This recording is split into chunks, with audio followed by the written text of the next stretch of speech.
must congratulate you, Holmes. Such an honour, and so well deserved. There was no great problem. The case practically solved itself.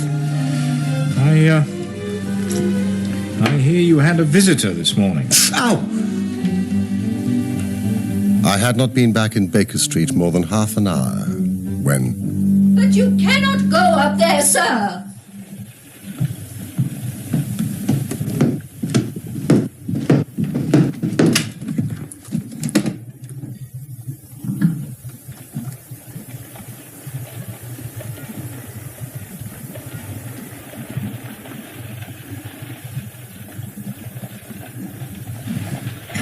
You have less frontal development than I should have expected. It's a dangerous habit to finger loaded firearms in the pocket of one's dressing gown.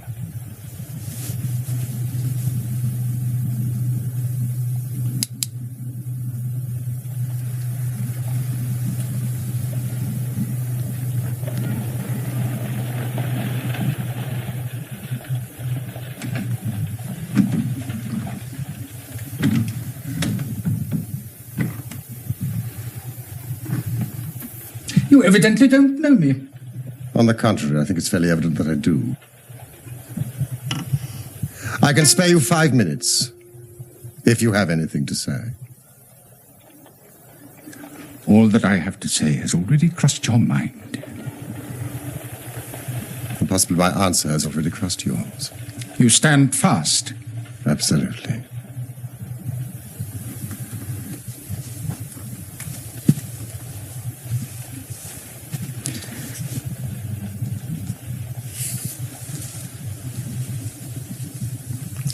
You frustrated me in the affair of the French gold.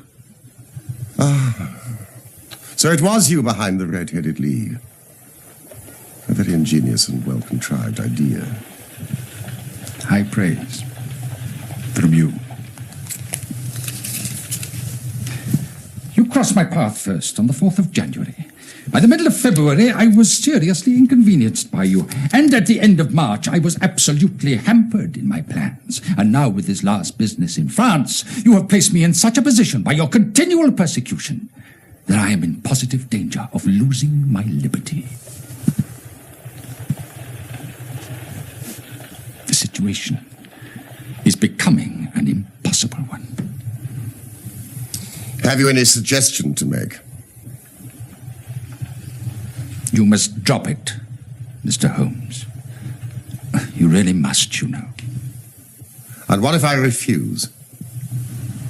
I'm quite sure that a man of your intelligence will see that there can be but one outcome to this affair. It is necessary that you should withdraw. You have worked things in such a fashion that we have only one resource left. It has been an intellectual treat to me to see the way in which you've grappled with this matter. But I say unaffectedly that it would be a grief to me to be forced to take an extreme measure. Oh, you smile, sir. But it really would, I do assure you. Danger is part of my trade. This is not danger. It is inevitable destruction. You stand in the way not merely of an individual, but of a mighty organization, the full extent of which even you, with all your cleverness, have been unable to realize. You must stand clear, Mr. Holmes, or be trodden underfoot. You know, I am afraid that in the pleasure of this conversation, I am neglecting business of importance, which awaits me elsewhere.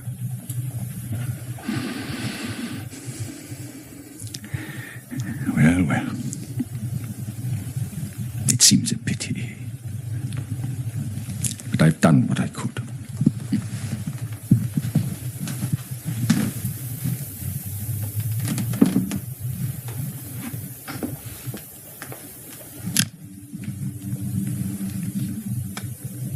This is a duel between you and me, Mr. Holmes. You hope to place me in the dock. You hope to beat me. If you are clever enough to bring destruction on me, rest assured, I shall do as much for you.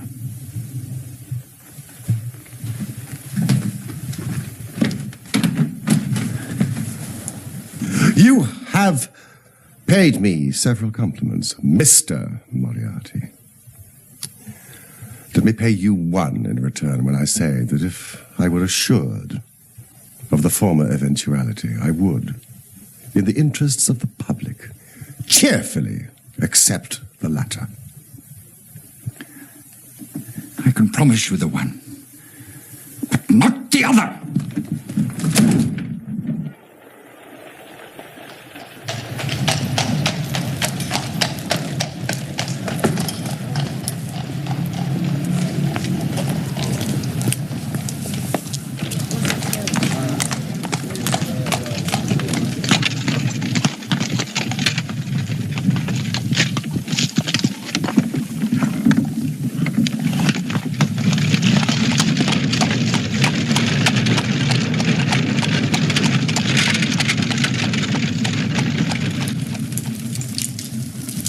He is the Napoleon of crime, Watson. For years I have endeavored to break through the veil which shrouded him.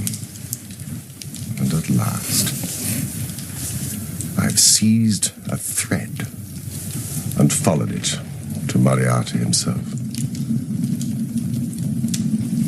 And now I'm ready to close on him.